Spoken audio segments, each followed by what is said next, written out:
We hang one banner only, and that's NBA titles. The Lakers are the world champions. The Lakers have won it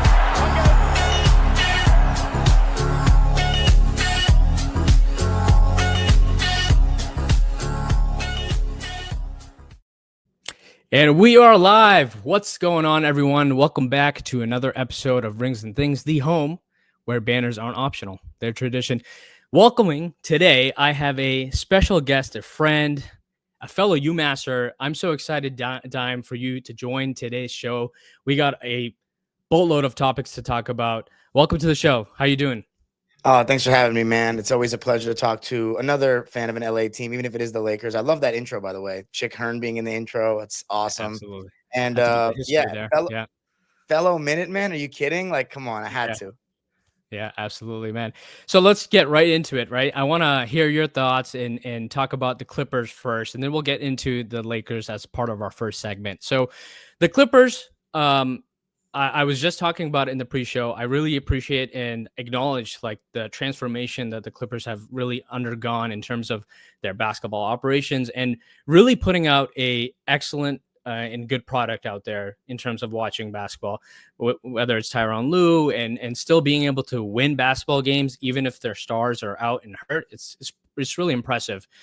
So coming into this offseason, Dime, there's been changes to the team, right? So you guys have brought in Chris Paul. You made that trading away Norman Powell. So talk to me about the changes for the Clippers and what excites you most heading into next season. Yeah, well, obviously we lost that series to Denver in 7 games. It was a very close contested series. And, you could argue that Denver was still maybe the second best team in the West. They obviously gave OKC the most trouble of any Western Conference team. One thing that really stuck out, though, was a lack of a backup center all season long. Ivica Zubac, obviously one of those guys that's played for both of our organizations, but he had a career year last year. But when he went to the bench, it was rough. We had Ben Simmons playing small ball 5. We had Mo Bamba starting at the 5. So to bring in someone like Brook Lopez, another guy who's now suited up for both LA teams. Yeah. This is a guy who has started his entire career.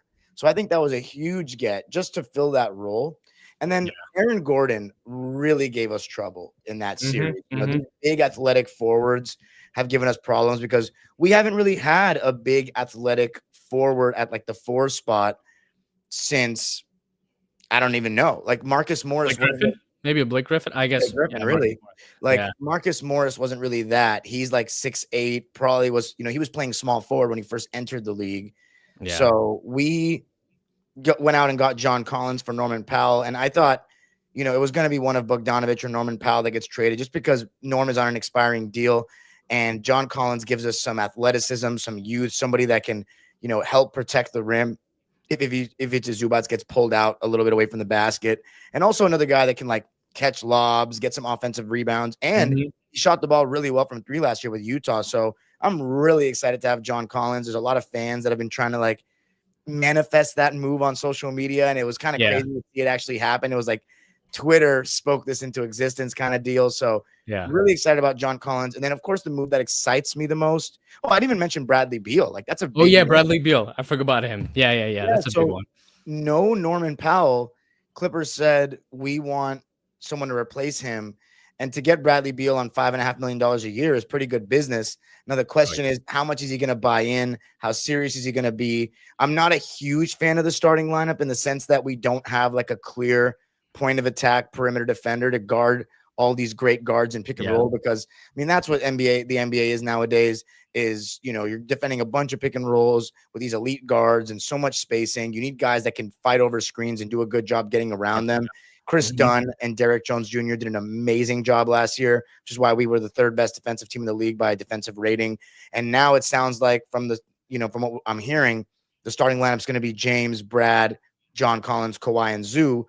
There's no true point of attack stopper there. Of course, you might mention Kawhi Leonard, but you know how it is. The best player on the team is usually not going to be the primary defensive stopper, especially in this era. You know what I'm saying? Yeah. So Bradley Beal is going to be taxed with guarding all these guards to start games. That scares me just a bit because I think at best he's like a slightly above average defender these days. But the move that excites me the most is Chris Paul, of course, because Yeah. this is a franchise legend. This is a guy who's arguably the best player in franchise history. It's either him or Blake Griffin.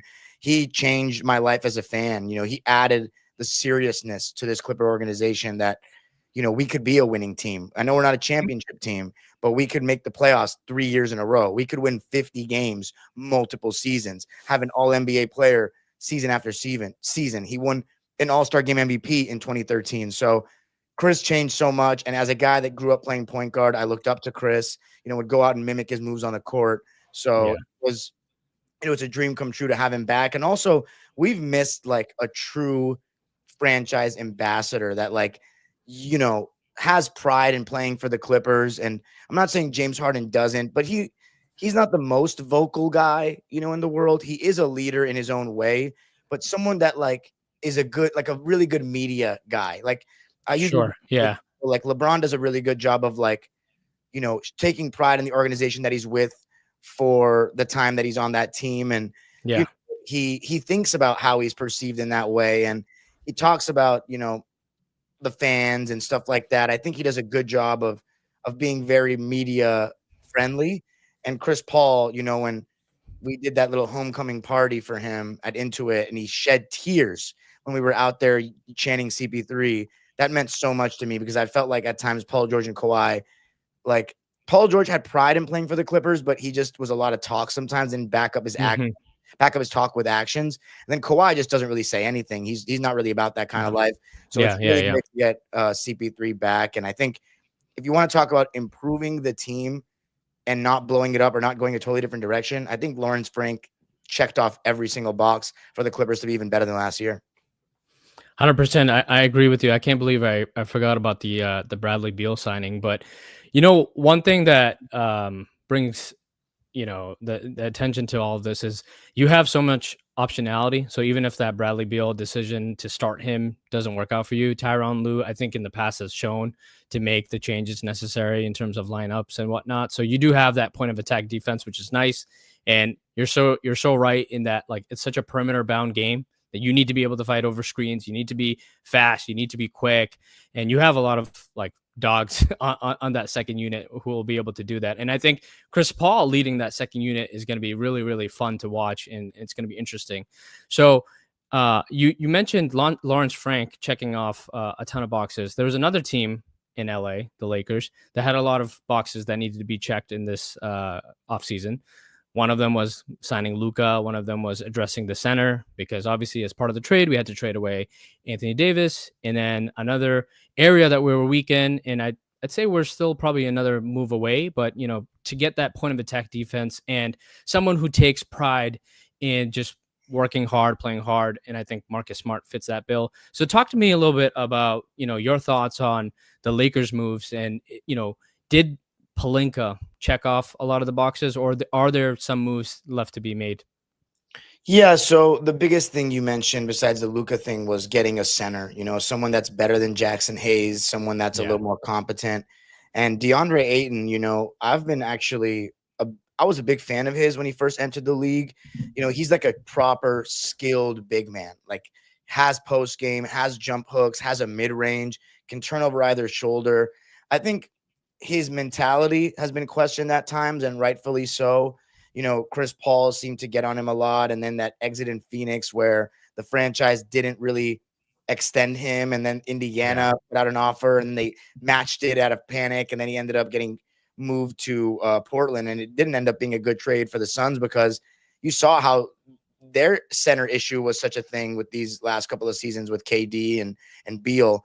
So I think it's a huge upgrade for the Lakers.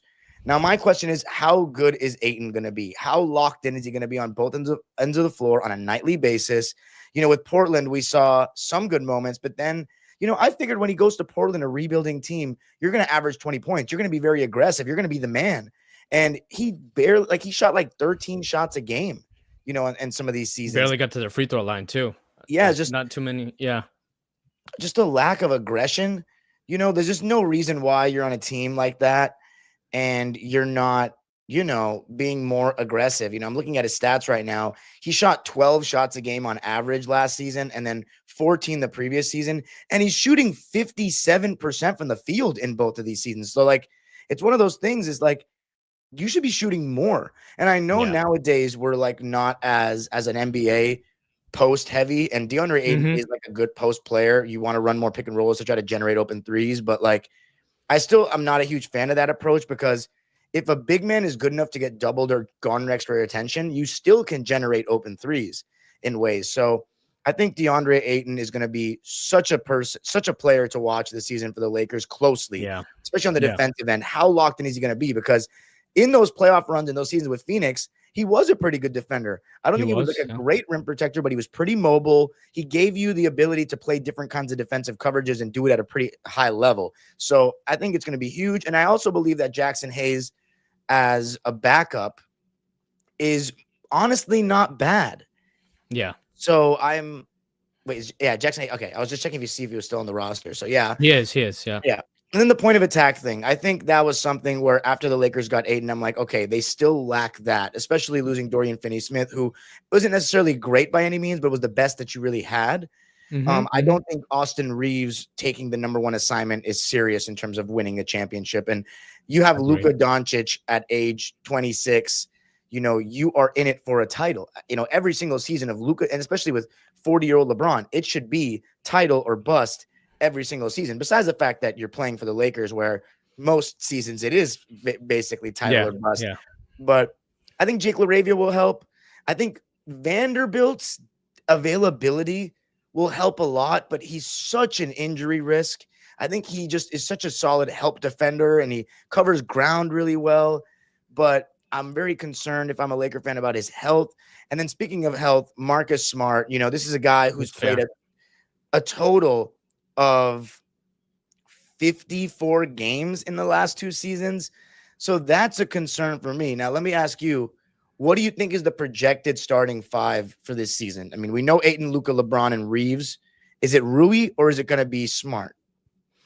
Honestly, I mean, the way those 4 players so lean towards the offensive end, I think you have to kind of throw Marcus Smart in there. So like the slotting kind of makes sense, because if you put Rui in there, you have now Reeves in that question that you just brought up. Like, is this a serious basketball team in terms of contention, where Reeves is guarding like the top guards on opposing teams, and a West that's already gotten so deep that you kind of have to put Smart in there. And even if you're kind of gauging the minutes a little bit, where it's not like super like 35 plus minutes, it's like more 26 to 29 minute range, Marcus Smart just fits that bill. Now, in terms of durability and playing games played, 100% agree with you. That question is there. It's a concern of mine, but it's something that you 100% need to address in terms of depth. You need more point of attack options in today's NBA, because and we're going to talk about it later, but like the game is played super fast, right? Because like it's either layups at the rim or it's threes. So like there's always like long rebounds and second chance opportunities, or trying to get back, hit the above the break types of threes. So I would put Marcus Smart. It just feels like a glove fit in terms of like getting the most and the best out of the lineup. Here's the other thing too, right? Rui is kind of like a play finisher. And I feel like Rui and Ayton probably have like similar shot diets, even though Rui takes it like he's a good 3-point shooter. But like in terms of play finishing, you need to kind of feed Ayton a little bit. Here's one thing I'll also kind of throw it back at you. Ayton will be playing with another opportunity where he's going to be playing with a playmaker, right? So he had success with playing with Chris Paul, and you can make the argument or case where playing with LeBron and Luka is at that same level in terms of playmaking and setting the table, if you will. So how much of that will have his motor and have his engagement increase in terms of like, okay, I'm getting such easy baskets. You already talked about how he shot like super efficiently, even on low volume, 57%, but he's going to have such a nice shot diet, which I hope, or I envision that, because he's going to have such easy baskets, there's a little bit more willingness to play on the other end defensively. What are your thoughts there? Yeah, I agree with that. The thing about Ayton is, in year 3 and 4, when he was like one of the rising centers in the league, and I thought maybe he'd have all-star appearances in his future. I mean, this is a guy that was the number 1 overall pick. There was clearly a feeling from him that was like, I'm not just a role man. I'm not just a guy that feeds off of Chris Paul's plate. I want touches. However, when you put him on his own team, he didn't really take advantage of that opportunity. I was like, well, if you wanted touches, you wanted to be a guy that people can dump the ball down to you and you go score, you didn't really do that. So if it didn't work out for you there, then you're probably just best featured in your original role, which is you kind of are just a play finisher. You kind of are just a guy that's going to benefit off of their plate. Now, of course, LeBron will miss some games. We'll see with Luka. There might be some times where you have the option to throw it down to Ayton in the post or in the mid post or something like that. But I think just based on the fact that he didn't show that hunger in Portland, he probably is just going to be a very, very solid role-playing center for the rest of his career that doesn't end up making an all-star game, which is a little underwhelming in my opinion, considering his talent. But the Lakers don't need another all-star to make a good run with this team. They just need a very solid center that's the fourth best player on this team after Reeves, LeBron, and Luka. And I think you're probably going to get that. The only thing I'll say about starting Smart, and I do agree with it, you probably should over Rui, and then Rui can maybe put in a 6 man of the year bid. Who knows? I mean, I definitely think that this tenure for Rui has been better than the Wizards, just being in the spotlight. You know what I'm saying? And he actually was pretty good in that series against the Timberwolves as far as shot making goes. He was. But my concern now is the same thing I thought about Kawhi, which is, okay, LeBron is your 4. That's normal. But, you know, when your big man gets pulled out of the paint, how willing is LeBron to rotate hard at the rim as that low man and really go up and contest shots? You know, that's something that we've seen a lot of times. LeBron in the regular season at this age, doesn't have that same kind of energy. And of course, in the playoffs, when he does turn up that energy, he gets gassed on the offensive end because he's old. You know what I'm saying? He does not, he can't do the same things he used to do. So, you know, it's something, there's something there where you're going to have to just kind of pick your poison.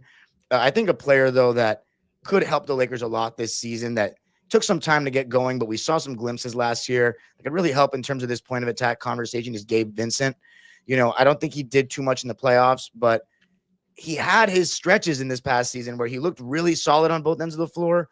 How good can he be? Because if he can be your second best point of attack guy, and then Reeves can kind of be that third guy, then maybe you're messing with maybe not a top 10 defense, but top half of the league defense. And you know the offense is probably going to be pretty damn good. You know, with this being the first year of Luka, and you get a full training camp with LeBron and Luka. So I think the Lakers and the Clippers, honestly, are like very similar spots where, like, I wouldn't pick either of them to win a title for their own reasons, but they're in the mix.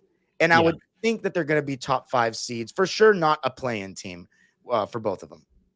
Yeah, I agree with you in terms of that breakdown. Like, they're probably in similar levels in terms of like what their strengths and weaknesses that may vary. But they're like really, really good, solid teams with, you know, legitimate superstar talent that if they're healthy, like it's going to take a lot to beat them, like 4 games out of 7. Like we saw it in that Denver series. Like they had control in a lot of those games. Like game 1, like I was watching it. I thought they should have won that game. There was another game in that series as well. I'm sure you can probably recount it. We don't have to get into the details, but they're definitely in the mix. And honestly, I mean, I've talked about this in previous episodes and you know, video breakdowns, but they're like 1 or 2 moves away from contention. Like that's how like close they are. And that's how a lot of these teams, despite like all the moves that have kind of happened in this offseason, they're close. They're really close because there's a lot of like chemistry that you're bringing back. There's a lot of talent that you're bringing back as well. So really excited to see. And I think it kind of falls for both of us, but the Lakers and Clippers, like we're going to be watching them closely in terms of like these, you know, mini storylines and how they fare in this upcoming season. Well, what do you think are the moves for the Lakers? Because the Clippers have 11 deep. You know, the only thing I think is the problem is, can Kawhi still last for 4 full series? Can James Harden get over his, you know, playoff warts when it comes to like closing out series? I don't think our supporting cast or our role players are a big issue. I don't think there's any really moves to make. What do you think as far as the Lakers? Are there any moves that you think could put you over the top or something like that? Yeah, good question. I really like the Andrew Wiggins idea that's been floating around out there. Like he's just and again, I will caveat that with like there's that motor concern with him too. But if he can lock in, right, and it's an if, and he can bring back that Golden State Warriors type of efficiency and locking in terms of the defensive end, you can easily throw him on a lot of defensive assignments on a particular night, and he solves a lot of your questions. Because my thing with this Lakers team is they're going to be a really good offensive team, so I don't have any concerns there. But it's that defense part. Like, I don't expect them to be top 5. Probably top 10 is like really hard out of the question. But like, can they just be a reasonable, defensive team where they can throw like different looks out there, and they do enough where that like there's that margin of error between their offense and their defense.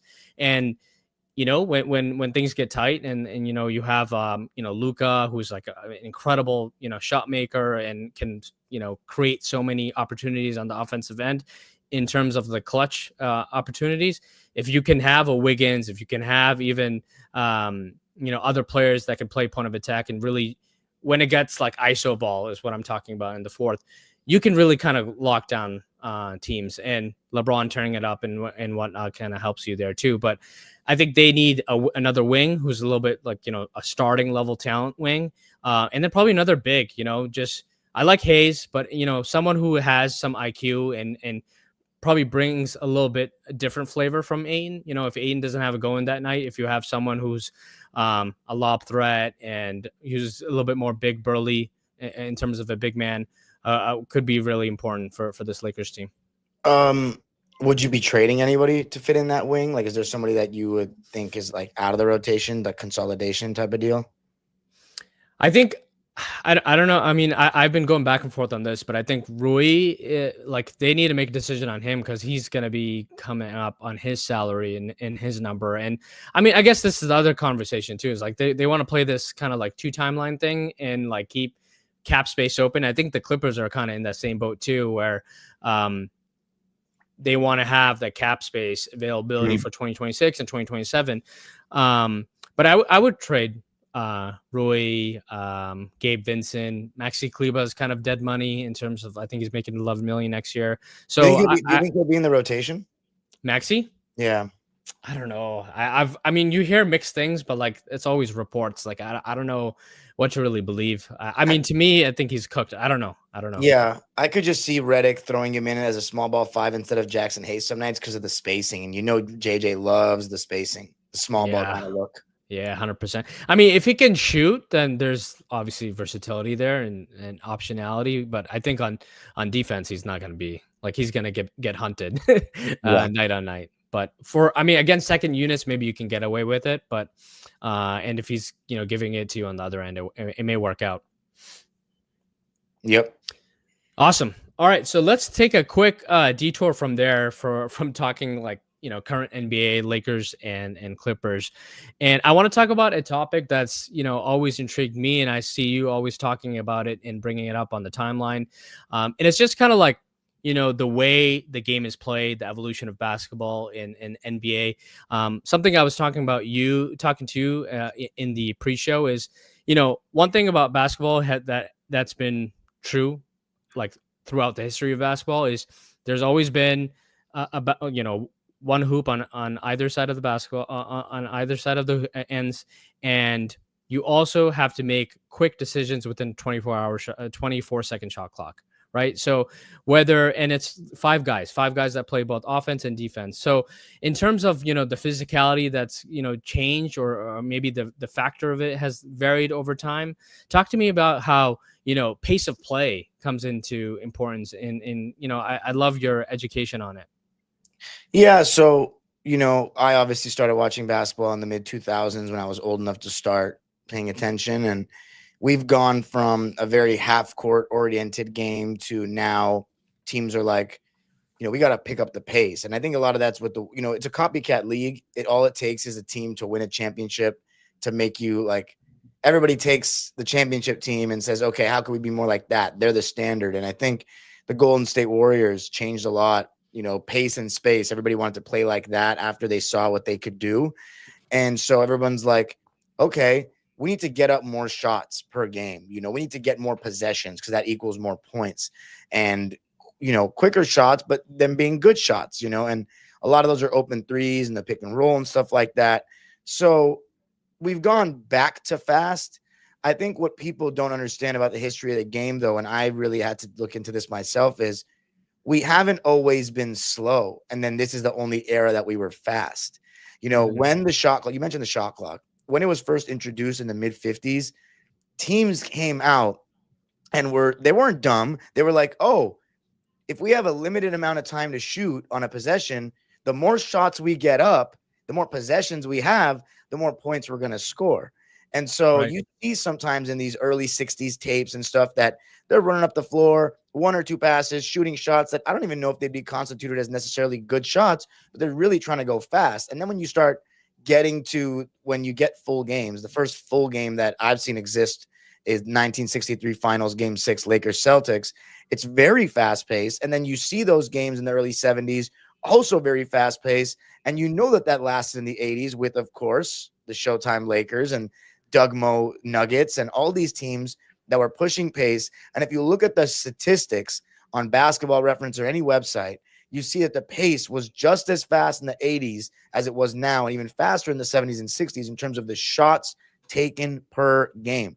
People always question Wilt Chamberlain's statistics. Well, when the pace was that fast, you're getting up that many shots, and he's your number one shot taker, you're gonna have. That's why everyone says, that it's partially people say stats are inflated now. It's because the amount of possessions that we are having. So the same can apply to the guys in the 60s, that were putting up crazy numbers like Wilt Chamberlain. So, in terms of pace, we've gone back to fast. I think the biggest thing that this era has in its, I don't know if necessarily if I want to say advantage, but it's a disadvantage in terms of, being a player is how much ground you have to cover in the half court because of the spacing. I think that is something that this era has to deal with more than any, where it's just literally harder to defend. Besides like the defensive rules and like how much you can't really touch perimeter players now and the freedom of movement off ball that's changed and landing space and all that kind of stuff.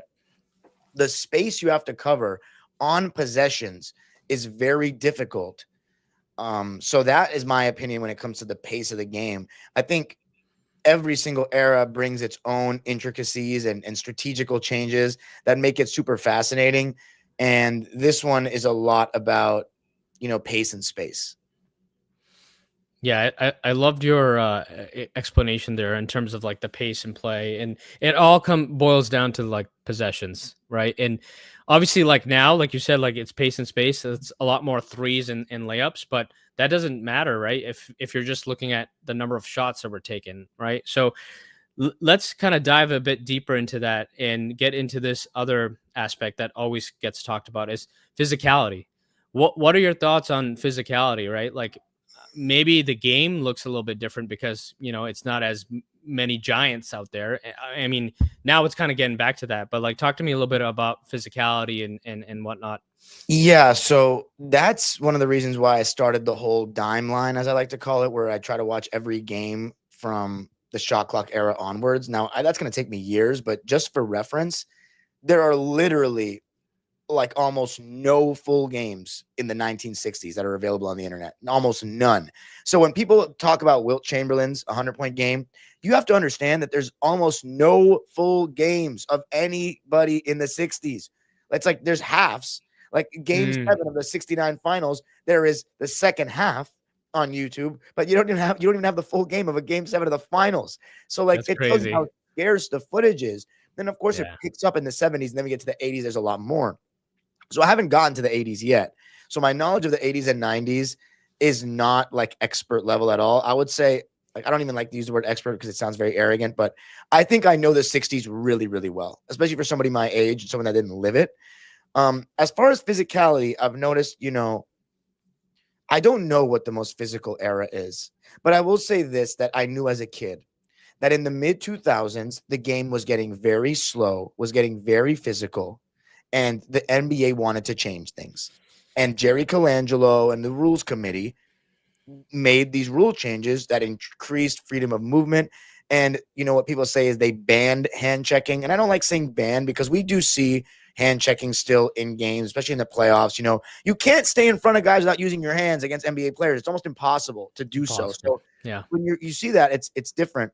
But what I think is disingenuous is when people say, oh, well, hand checking exists now, it's never gone away, as if it's the same as back then. All I have to say to someone that says that is, please go watch the Lakers-Pistons finals. I know for Laker fans, it's a tough watch. And just watch how Tayshaun Prince and Rip Hamilton are hand checking Kobe coming down the floor. It's like, it's just not the same. It's just not the same. And then you have like the 90. I've seen some games of the 91 finals. I haven't seen all of them. And Jordan and Pippen are steering Magic with their hand blatantly. So like Yeah. it's very different. And especially for me as a smaller guard growing up, I was the biggest target for hand checking because I always used to say, I don't think people can slide their feet and stay in front of me very much. But when they use that hand to impede my progress, it would piss me off so much. So I have a lot of respect for, the players that have to deal with that kind of stuff and how much it hurt guards.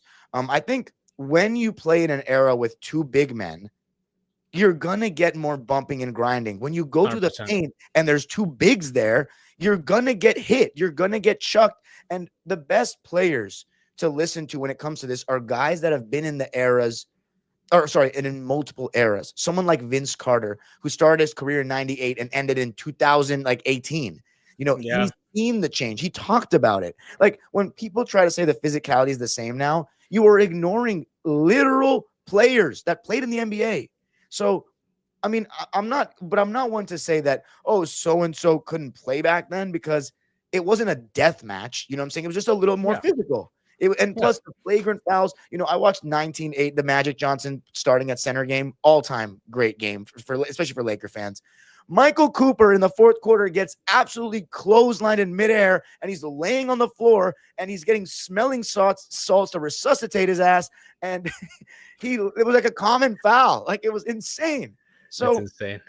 There's just different aspects of it. I think in terms of what the players that have to deal with more now is what I said, covering more ground in the half court. But this is where I have a huge problem with someone like JJ Redick, who said on ESPN that it's more taxing now. What you're ignoring is you have so many more people in the medical staffs now that are privy to all these things. And like, you have your strength and conditioning guy, you have your muscle activation guy. And then one thing that's very public now that Steve Kerr and Lawrence Frank and so many coaches have said is that teams do not conduct full speed practices on a regular basis anymore, which is completely insane relative to the past. And I get why they do it. Injury prevention. But if that's the case, and you cannot with a straight face tell me that when we're talking about the pace of the game, okay, they didn't have to deal with as much ground in the half court. But in the 60s and 70s, when these guys are riding commercial flights and have one trainer for the whole roster playing in Chuck Taylors, that it's not more physically taxing. There's a reason why their careers didn't last long. There was no load management. If you did not play and you were not healthy, you were not on a roster anymore. You were threatened at that point. So that was someone and I hate it because JJ Redick's a smart guy. He clearly has passion for the game. But for him to say that it's the most taxing to play now, maybe on a possession-by-possession basis, but you're ignoring all these factors about these players in the past. They played 3 games in a row some nights in the 60s. Like, it was crazy. The travel was insane. When you had 14 teams in the league, you have to travel so much more because there's literally not as many teams in close-by geographic locations. So I think the 60, it just depends what you think is hardest. Like, is it harder to play a slower game that's more physicality but less like movement and less quick twitchy movements that could tear ACLs and stuff? Or is it harder to play in the 60s and 70s where it's very fast and you're playing with one trainer and Chuck Taylors and your schedule is absurd? So I think the physicality aspect, if I had to guess, and this is not an educated answer, but if I had to guess what's the most physical era of basketball, I think it would be the late 90s and the early 2000s, or maybe just the 90s in general and the early 2000s, because I saw the 2004 finals. It's not the same sport, like in terms of the way these guys are getting yeah, go ahead. I was just going to say, look at the scores. I mean, look at the scores. Even like throw out the 3-point thing, whatever. But like, if you just look at the scores, like of a lot of those playoff games, like there's a reason why they all came out to those like types of like wars, basically. They're like battles. And you're 100% right. I think we need to define what we mean by physicality. And it's like completely lazy to say it's just, oh, we just play faster. Well, if you look at the statistics, like you said, you pointed out to it, that's not true. Like if you look at it from a possession standpoint and you boil it that way, it's not true in terms of the pace. And if it's just like how much ground you're covering, maybe it's just more of a cardio thing. It's more of a cardio and you're covering more ground. And true, like a lot of these players are obviously, fast twitch, and there's just so much space you have to cover.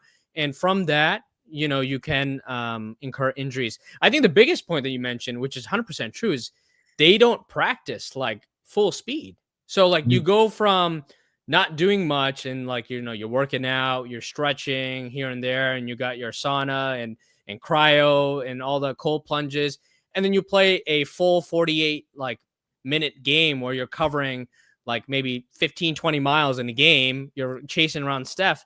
I mean, you're bound to get injured that way because your body's not used to that. Like you go from like resting and then you go into this like, I guess, like cardio war. And we're kind of seeing it, right? Like from these superstars, like these past playoffs, like you're seeing a lot of like soft tissue injuries that are now resulting in like kind of major injuries, like whether it's ACL or the daunting Achilles injury that happened to Tatum and Dame and Halliburton, which is unfortunate to see. But like these players don't practice anymore, which also has kind of an effect to the product of the game, and something that I get annoyed with, like when you're watching the regular season, it's not the best product. Like if you go back to the 90s and 2000s, and we're both like basketball heads, we love watching basketball, we love playing basketball, you love to see that like cadence between both ends of the game where it's like it's just like you have to play with IQ and you got to be smart, and it's both ends. Like, you're leveraging one way or another on the defensive end. How can you create an advantage over and over again after that both teams like know you like front and back? You know what I mean? Like, how are you able to continue to excel? Yeah, the load management and injuries like that are the soft tissue in that conversation is one of the more interesting and really under talked about conversations when it comes to like national media talking about it. It's something that needs to be talked about so much more because it is crazy that we have all these resources and the technology and the modern surgeries, and guys are load managing and guys are not practicing, and just because there's more ground covered in the half court, everybody's getting injured more. It doesn't fully add up, especially when guys want to claim. This is not something I prescribe to because there's nobody really uses clear-cut evidence, but like everybody says that just everyone's just more athletic now. And I'm going like, are you going off of like just running and jumping? Because if you are, can you show me like combine stats for this? Because I don't just take like, yes, I think there are more like lanky wings now than ever before. Like teams are drafting, like take Max Lewis, for example. You know who the Lakers from Pepperdine, the Lakers Maxwell Lewis. Yeah. He was complete. Like I watched him play at Pepperdine. He was totally a prospect kind of draft guy. He was solid at Pepperdine, but he wasn't super skilled, but he was 6'7", athletic and lanky. And look what happened to Jaylen Brown. Like, look how good of a basketball player he became. But coming into the league, he did not have like all this skill. So teams want to take these measurables of these 6'7" guys with a 7-foot wingspan, and you probably have more of those than in the past, as opposed to in the past where you kind of drafted off, who was just the better basketball player. Now we have so many one and dones and guys being drafted on athleticism. But when people say that, just that blanket statement, everyone's just way more athletic, I think there's not much evidence that they use to base this claim. And does durability not matter in the athlete? You know what I mean? I think that is relevant. If you're just getting injured left and right, I think that matters. But one thing that Gary Vitti talked about in the podcast with Byron Scott, there's a video that's been making the rounds on YouTube about him talking about why guys are getting injured. And I think there's not just one reason. I think there's a lot of different reasons, but I think one of them is, and this is going back to like the evolution of basketball, dribbling. Now, let me explain. Yeah. The reason why everyone thinks that guys were super unskilled in the past is because they dribble with their hand on top of the ball like this, like they're slapping the ball down. And the reality is that is just what basketball was known to be at the time. There was no Iverson cross, no wide cross where you have your hand borderline underneath the basketball. That's how you were taught to dribble. And that's how, it's not in the rule book, but that is how you were taught to dribble. And then guys came around that bent the rules a little bit. And, over time, refs started allowing it, seeing that this is, good for the game. It's giving guards more ability to do things. You have guys like Earl Monroe and Clyde Frazier that like started getting fancy with it in the 70s. But even then, it was looked at as kind of like showboating and stuff that belongs with the Globetrotters or with the ABA. And then you have Magic, who, when he entered the league, it's still fairly pronated. So that's why when people are like, these guys had no left, it's much harder to dribble full. Anyone that played basketball at any level knows if you're dribbling full speed with your left hand and you have to slap the ball down like that and someone's on your hip, it's not easy. Anytime you see any basketball player now dribble full speed with their left hand, they're almost always putting their hand under the ball to some degree to protect it. It's completely ridiculous when people try to suggest that these guys could not physically dribble with their left hand, because at times they had the ball on the right hand on the left side, which is obviously not taught, because you're not supposed to. It's easier to steal. But when you start opening up like Pandora's box in terms of like Iverson crossover of this and that, you are now allowing basketball players at every level and guards to dribble in so many different ways, which makes you harder to guard. And now you have even more of those fast twitch movements of changing, because you have so much more leeway with the handle, which is causing a lot more injuries in terms of like lower extremity. And then what Gary Vee said, and this is a big reason too, I think everybody's getting hurt, is specialization at a young age, meaning that because of the money that we have in the game now, when a kid is showing potential, people just keep them in basketball and they're doing the same stuff using the same muscles over and over again. And then you have, the taxing AAU circuit where some teams are playing too many games. And now these guys are coming to the NBA with their bodies cooked, having done the same things over and over. And Gary Vee, I'm not a doctor, but Gary Vee basically said it creates an imbalance in the body of certain muscles being used or joints so much more.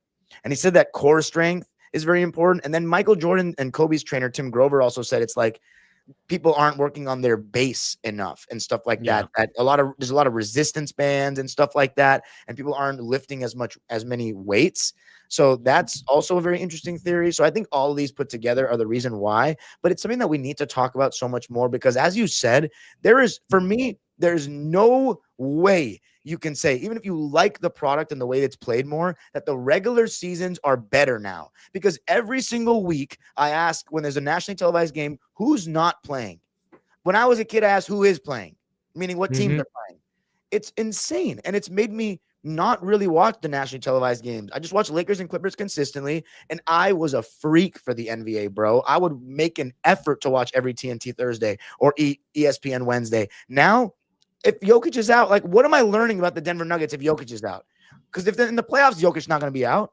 So, I just feel like I can spend my time a little bit more wisely, as opposed to back in the day where, you could guarantee these guys were healthy. So I think it's a very relevant conversation. And I think past players we're getting to the point where they just don't get enough credit for the games that they were playing, given the conditions, even though they didn't last as long. It was more fun being a fan if you're talking about having your players play. And me as a Clipper fan, I mean, God, you know how hard it's been with this Kawhi experience, man? 100%. Yeah. Let me get your thought on this. You mentioned something about, the way the game is talked about. Why is there such a stark difference? I know you're a Rams fan. Why is there such a stark difference between how the NFL is covered media-wise and the NBA? Like, is it the stand culture, the clickbaitiness of how the NBA drives traffic and social media on like TikTok and whatnot? Is that like what the producers at ESPN on all these big networks are looking at, and that's what just drives the way they create this narrative? You know what? I think that's an interesting question, because in the NFL, you have 11 players on the field, right? And like, people talk about the GOAT in the NFL, but it's not nearly as big of a conversation. You mentioned Brady, you mentioned Joe Montana. It's like kind of positional though. You're like talking about receivers. You talk about Moss and Jerry Rice, and then the Deion Sanders of the world when you talk about defensive players and stuff like that. Whereas basketball, and I always say this, is the most individualistic team sport that there is. You only have 5 guys on the court. Like, if the Clippers take Kawhi Leonard off the roster, we're no longer a championship contender. But you just put one guy in, and now we're a championship contender. I don't think there's many other sports like that. Of course, you have the quarterback in football, but it's just like, and they're so recognizable. You know what I mean? You have no helmet. So, like, I think what was created with Michael Jordan was like this larger than life character. I don't think the NFL's ever had someone like that.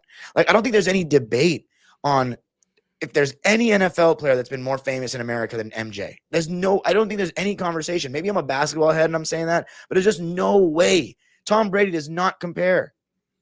Like Jerry Rice and these guys do not compare. Go ahead. Well, yeah, I was just gonna say with the NFL, it's all about the teams. It's like the logo that's on the helmet. Like what's famous is the Cowboys, the star. They call it America's team. There's no player. I 100% agree with you. Yeah, I also think too, football is a lot more tactical than people give it credit for, and there's so many different formations and stuff like I don't even understand. Basketball has its own complex nature, but it's pretty simple game. And coaches always say that to try to simplify the game, but it really is not that complicated of a game. And I think the stand culture is part of why we have these kind of comparisons. We talk so much about the individual, and what was created with Jordan was larger than life. And now we have it with LeBron in a way. And, it just drives traffic, comparing players and stuff like that. And I know they do it in the NFL too, to some degree, like comparing quarterbacks and stuff, but the NBA, it's just really bad. I think it's never been worse. And I think it's because of what generates views. You know what I mean? I think people are so invested in these individuals that it causes drama and conversation. And, I'll give a story. Like every single day of my high school life, there was a group of my friends that took the bus to school. And I didn't take the bus to school, but at the time I would show up 10, 20 minutes before school. Every day they'd be having the same argument, Kobe and LeBron, about what happened that previous night. Like Kobe and LeBron every day. So it's just, that's just how it is. And I don't like it because of that, but it sucks. I think the NBA discourse is awful.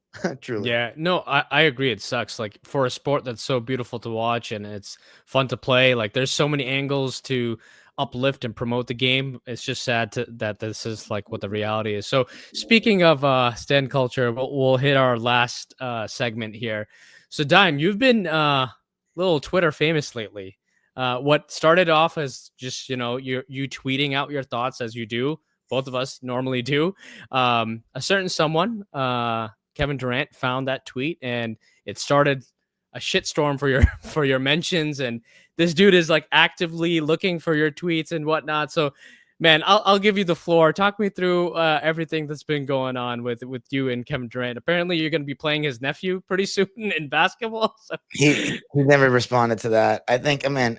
So first off, I had one tweet where I was talking about how compare culture, just kind of like on the topic we just talked about, is ruining NBA discourse. Because Channing Frye tried to suggest that nostalgia is ruining NBA discourse. I don't really fully subscribe to that notion. I think comparing guys to MJ and Kobe is doing the current guys a disservice because, they're just all-time great guys. And Kevin Durant replied to that tweet and agreed with it. That was our first interaction. Then we had another one where he was basically saying, like, it's a team sport. I'm not a tennis player. So I just asked him, I quote tweeted him and said, do you think you had any flaw in your performance against Boston where you got swept 2 years ago or 3 years ago? And he replied saying, nah, like, I'm a perfectionist. You're down. Did you take that as a summary of my ability? I'm like, no, of course not. So then we had a nice exchange about like winning culture and stuff like that. And he said I'm a rings guy, which I thought was funny because like I kind of am, ironically, as a Clipper fan, but it's because I know how hard it is to win. So I do value rings to some degree, to a large degree, actually. But the recent one that got him worked up was I saw a stat from a Laker fan, that said that he hadn't led his team in shot attempts in 7 years, which I find shocking, given that he's one of the best scorers in the history of basketball. Yeah. There's no way that Kyrie Irving or Devin Booker should be shooting more than him in any capacity. And so I just was like, just proves my point sometimes. I just feel like sometimes he leaves a lot of shots on the table. So I was just like, greatest scorer ever, my ass. Y'all prioritize efficiency. And when I said y'all, I'm talking about stands that say he's the greatest scorer ever. Yeah. Not that Kevin Durant prioritizes efficiency more than winning. I think he is stat conscious, though, more than some other stars. But like, I would never say that Kevin Durant cares more about stats than winning. I would not say that about many players ever. And I just think Michael Jordan and Kobe Bryant are better scorers. That's it. That's my opinion. And he replied to that, and it was kind of a troll. He was just like 30,000 points on, low field goal attempts. I'm a coach's dream. You're diminishing my all-time greatness, calling me the greatest scorer ever. I had no problems with that. Yeah. And then I kind of like tongue-in-cheek replied, like, you are a coach's dream, you in terms of a schematic perspective, but if you've had 8 coaches in 8 years. So if the dream is to get fired, then maybe. But he didn't even reply to that. So I thought it was dead and buried. But Yeah. the reason why, and then, so some troll was disappointed that I made that comment, and he was challenging me. He's like, are you good at basketball? And it's a guy with no face on his account. It's like, are you good at basketball? Or, what are you teaching your kids? And I'm like, he keeps asking me for footage of my kids. And I'm just like, this is weird. But this is something I have to work on, is like not responding to these trolls as much and being a little bit more just like leave it alone. Cause I'm just so combative and confrontational and argumentative in real life. Not violent, but like I'm very confrontational and like I won't back away from an argument at all. But I need to walk away from those kinds of people because they do me no service. But I posted some clips of my kids breaking down zones with good ball movement and all that. And this troll suggested that this wasn't me coaching. Like he was like, this video is coming from the sideline. I'm like, yes, because I'm coaching. So I'm not filming the video, bro. And then he tags KD in it. And KD comes out of nowhere because KD gets mentioned a lot on Twitter every day by hundreds of people. But he goes, bro had someone record him on the sideline to prove to X that he's a coach.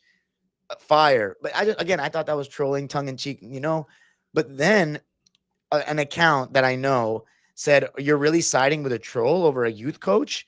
And Kevin Durant was like, yes, is that a problem? And then I was like, dude, really? Like, just because I called you the best scorer ever, you're doing all this?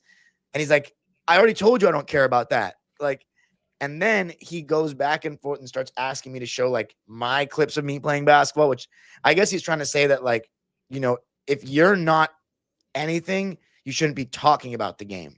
But then I asked him, like, I'm wondering, what level did you have to play at to then be qualified to talk about basketball in his mind? Because Mark Daigneault did not play Division I basketball, and he is a championship coach right now. And so then I said, show me Jeff Van Gundy, Mark Daigneault, and Lawrence Franks high school highlights or high school stats. And he said, you're not them, buddy. And then I said, I know I'm not, but like, you're now moving the goalpost.